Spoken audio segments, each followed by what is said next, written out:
Hello and welcome back to NoBS. Today we return to talking about censorship and big tech and how they're trying to silence a lot of conservatives and good ideas just because they don't go along with their narratives, and also just because they might not help Joe Biden get elected this November in our election. Keep in mind, everything happening this year is related to the presidential election, so even if it might seem a little different or tangential, it's related. Don't you make a mistake there. It's all coming together, and they're censoring stuff like crazy. And specifically today, we're talking about Twitter and what they censor and what they don't censor. It's actually very telling when you think about it, when you look into what they're taking down and what they're not taking down. Specifically, just a few days ago, they took down a video where Trump shared a video of these doctors being pro hydroxychloroquine. This is a medicine that's been around for many decades, and it's been proven by many physicians that it actually helps people in the early stages of getting this new virus. This virus has been spreading across the country, so of course we're looking for ways to help stop that and combat that. And apparently hydroxychloroquine mixed with some vitamins and minerals is very, very good for that issue. But the Democrats want to hide that story. They don't want to tell you what's really going on. So they're deleting those videos and censoring them and taking them down and not taking the word of our sitting president. It's actually rather ridiculous and rather silly, but that's just the preface. That's just the pre-story, because what we want to get to next is, and we're going to show you guys a clip from the press secretary, Kayleigh McEnany, points this out beautifully in one of her press conferences. And essentially, it's just funny how Twitter will censor the president and doctors and expert physicians who are using their evidence and their experience to show that this possibly works with COVID. But at the same time, they will delete that and censor that, but they won't censor violent dictators from other countries who are threatening our nation with violence and genocide and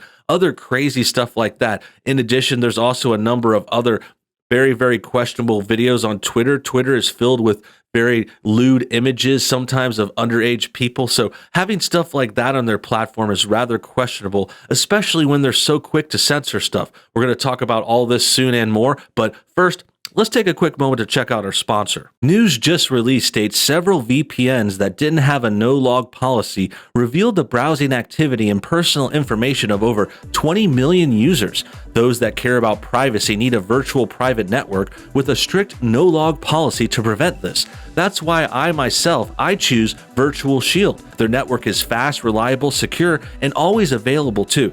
And due to the recent pandemic, Virtual Shield is offering its services at a 50% off discount to help customers protect themselves in this time of need. It's available on Mac, Windows, iPhone, iPad, and Android, or Chrome too, so there's no excuse not to give it a shot. Check out my link below or go to virtualshield.com/NoBS today. Thanks for your time, and now back to the show. Great, now that that's out of the way, let's get to today's story. This article and tweet comes from The First. It says, press secretary goes off on Twitter for routinely censoring President real Donald Trump while allowing Iran's supreme leader to call for attacks on America because it's commentary on political issues of the day. Clearly showing some bias here. This is exactly the problem and the issue that we're talking about. It's baffling. I mean, they'll censor a sitting president, a president who also is in charge of the country which has Twitter as its base. Twitter is based in California, and they're actively undermining their own president while also supporting foreign leaders that are not elected. They're in another country. They're a virtual dictator. They've violated human rights and all kinds of other bad things. Like Iran has had tons of issues. I mean, they're certainly not the worst ones out there, but it's just another example. They support people like Iran. They support China. They support all these other very, very bad countries while also censoring our president and saying he is, spreading false information. I don't know how that makes sense. Like the recent video they took down was President Trump sharing a video of doctors, like it was called a white coat summit because it had a bunch of doctors having this big, big day of speaking about the virus and talking about how to prevent it. But somehow Twitter thinks they know better than the president and medical experts, which is just absurd. I mean, I don't know what kind of medical staff Twitter has on their payroll, but I really doubt that they have any doctors that are way more qualified than all these ones at the summit. And it just makes you think, I mean, where are their credentials? How do they get this right? I know it's their platform, and the Democrats will argue that it's their right to kind of take down and remove stuff that they do and don't like. But my problem is, it's just like when I talk about censorship before, it's like, why do you even need to take something now? Why do you need to delete someone's account? Why do you need to, remove stuff so much? Like, I understand in certain cases, like, okay, obviously, if there's some really, really graphic violence, or maybe if there's some nudity. But that's the other thing, I mentioned that in the intro, they don't remove nudity on Twitter. They don't even remove like underage nudity sometimes. Like, this hydroxychloroquine video got removed quicker than any kind of porn got removed on Twitter before. Like, they allow that stuff. They'll allow killings and stuff too. So it's a really biased, really messed up platform we're talking about, but we got to deal with it. We got to go over it, and we're going to start by checking out this video. Follow-up question then. I want to change gears and talk to you about Twitter. We reported yesterday that the Israeli government wrote to Twitter's CEO asking him to remove tweets from Iran's supreme leader, Ayatollah Khamenei, calling for the genocide of the Israeli people. The company refused to do that because they said that the tweets were, quote, comments on current affairs. I'm wondering if the White House has a response, given that Twitter has recently begun restricting the president's own tweets for glorifying violence. Okay, great question, actually. I'm not sure what side she's on, but she makes a point for everyone, I think, actually, despite her saying Twitter a little bit silly, like Twitter, but I think that's just her British accent or whichever it may be. Regardless, yes, the Iran official is calling for the genocide of Israel, but somehow that's okay. Somehow that's a political commentary and that's allowable, and they won't remove those tweets. Like, legit calls to violence, racist attacks against a whole nation, a Jewish homeland. Jewish people are a great long-running tradition. There are a lot of Jewish Americans, Jewish across the planet, but Twitter doesn't care about that. Neither do a lot of liberals. Liberals are actually very anti-Israel. If you look into it, it's actually kind of counterproductive because, yeah, a lot of Jews are liberals, and then also they used to formally kind of support them before, and then the liberals also have this thing, like they act like they care about all these minorities and stuff, but they really have beef with Israel. It's actually kind of questionable, kind of messed up, because they're like, oh, Israel doesn't deserve protection. Israel is negative. They want to wipe it off the map, just like how Iran does. It's pretty crazy, especially considering the fact that these are the same people that call us anti-Semites. They act like we hate Jewish people. They act like NoBS, myself, they've called me anti-Semitic before many times, and I always respond saying, hey, I have tons of Jewish friends. I love the Jewish people. They're very strong. They're very resilient, very smart, have a lot of good contributions to the world, including, science, lawyering, Hollywood, the arts, all that stuff. Like, I always support them. Besides a few times, I make a few jokes.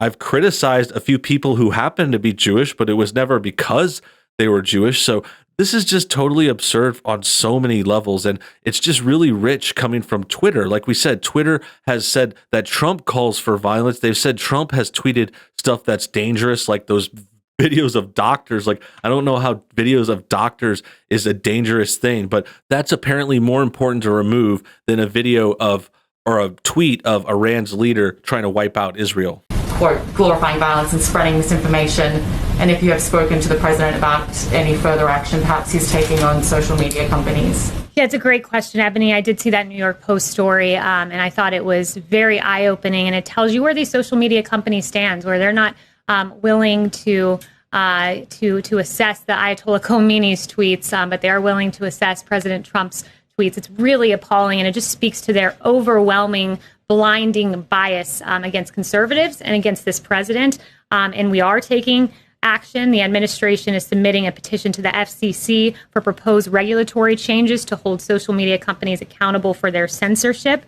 And this petition that was previously reported on earlier in the week asked the FCC to end the loophole that allows social media companies to escape civil lawsuits for their own speech, fact checks, and deplatforming. And the petition. So this sounds like a good start. I'm not sure how far this is going, but at least they're trying to do something, So it sounds like the president and his secretary here, they're trying to do something against big tech, call them out at least a little bit, which is refreshing. I hope something comes of this, because they are expressing their opinions far too much. They act like they're a free platform in an open space, like a public square. But Twitter is clearly a publisher now. They're editorializing their things and inserting opinions, rating things based on their own opinions, based on their California liberal mentality. And it's just super sickening to see them going after a president who's trying to help this country. He's trying to promote these doctors who are trying to give people medicine to help them fight from